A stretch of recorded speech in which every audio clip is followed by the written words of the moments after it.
The cold that night wasn't the kind you could prepare for. It was the kind that found its way through every layer, every gap, settling into your bones before you even realized it was there. The streets were empty, most people long since tucked away behind closed doors and drawn curtains. He was driving home late from work, tired in the way that makes everything feel heavier than it should, when his headlights caught something under the street lamp. At first he thought it was nothing. A piece of trash, maybe. Something blown against the curb by the wind. But as he slowed, something about it pulled at him. The way it was curled in on itself, small and still against the snow. He pulled over, left the engine running, and stepped out into the wind. The cold hit him immediately, sharp and unforgiving. He walked closer, squinting through the dim light, and that's when he saw the markings. Spotted coat, ear tufts, paws too big for the body they belonged to, his breath caught. Not a kitten, a bobcat kitten, barely alive, lying motionless in the snow.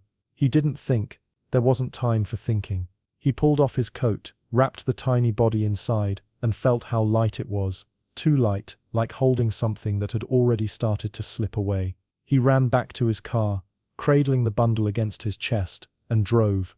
The house felt almost too warm when he got inside. The air thick and stuffy compared to the biting wind outside.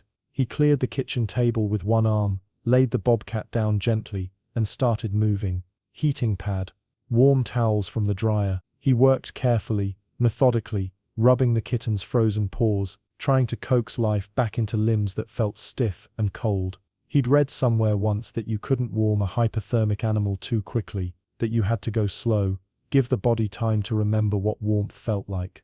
The bobcat's chest rose and fell in shallow, uneven breaths. Its eyes stayed closed. He pressed a towel around its small body, watching for any sign of improvement, any flicker of strength. Minutes passed, then an hour. He told himself it was just for tonight, just until morning.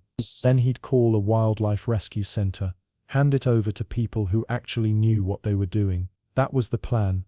That was the only plan that made sense. But then Milo appeared. The grey tabby had been watching from the hallway, ears forward, body low and cautious. Milo was a creature of habit, predictable, a little territorial, not the kind of cat who welcomed changes to his routine.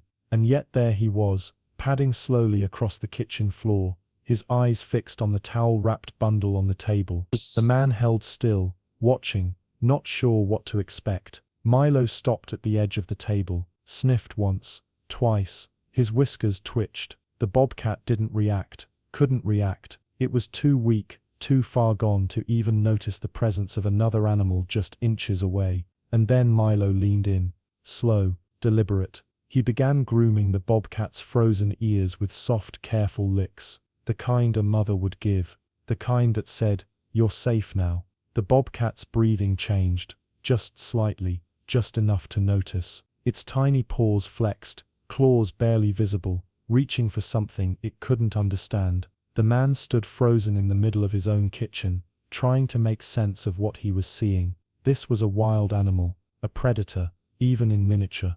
Every instinct in that small body should have been wired for something other than this. And Milo, careful, cautious Milo, should have hissed, should have backed away, should have done anything except this. Milo settled in closer, wrapping his body around the bobcat, tucking the kitten against his chest, like it had always been there.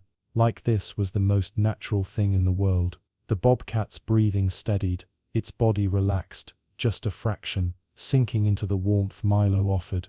The man pulled out a chair and sat down, still watching, still trying to understand. Why would a house cat, soft, pampered, with no reason to care, adopt a wild animal that should have terrified him? What instinct was this? What strange ancient wiring had kicked in the moment? Milo saw something small, and helpless and cold. He didn't have answers. But as the night stretched on, as Milo continued his quiet vigil over the bobcat, something shifted in the room. The plan, the simple logical plan to hand this animal over in the morning, suddenly felt less certain, less clear. Because this wasn't just rescue anymore. This was something else, something neither of them had asked for, but both had already started to accept. The bobcat. But when he hung up, he looked at Milo curled beside the bobcat on the couch, and his chest tightened. Letting go meant breaking the bond Milo had formed.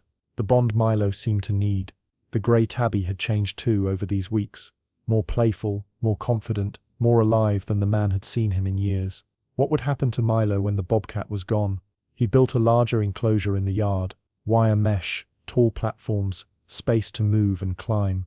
The bobcat explored it fearlessly, stalking insects through the grass, climbing to the highest perch, lifting its nose to the wind like it was reading messages written in the air. It was born for this, built for this. Every movement reminded the man that wildness wasn't something you could train away. But every evening, as the sun set and the air cooled, the bobcat would press itself against the glass door, looking inside, looking for Milo, and Milo would be there on the other side, paw raised, touching the glass where the bobcat touched it. The man sat on the porch steps one night, watching them, and felt the weight of the question he'd been avoiding. Was returning the bobcat to the wild the right thing to do, even if it broke both their hearts? The bobcat was stronger now, faster, more capable. Everything about it screamed survival, but every night it looked through that glass, and every night Milo answered, and the man realized this wasn't a simple choice between wild and tame. This was about love and loss, and whether doing the right thing always had to hurt this much. He didn't have an answer yet, but spring was coming, and time was running out. Spring came quietly, the way it always does, melting snow, budding trees, air that didn't bite anymore. The bobcat was powerful now, confident, undeniably wild. There was no more pretending, no more delaying. The morning of the release, the man and Milo walked the enclosure one last time. The bobcat met them at the fence, pressing its head through the mesh. Milo rubbed against it, purring. The bobcat nuzzled back, then turned and looked toward the tree line, where wildlife staff waited with open crates and careful hands.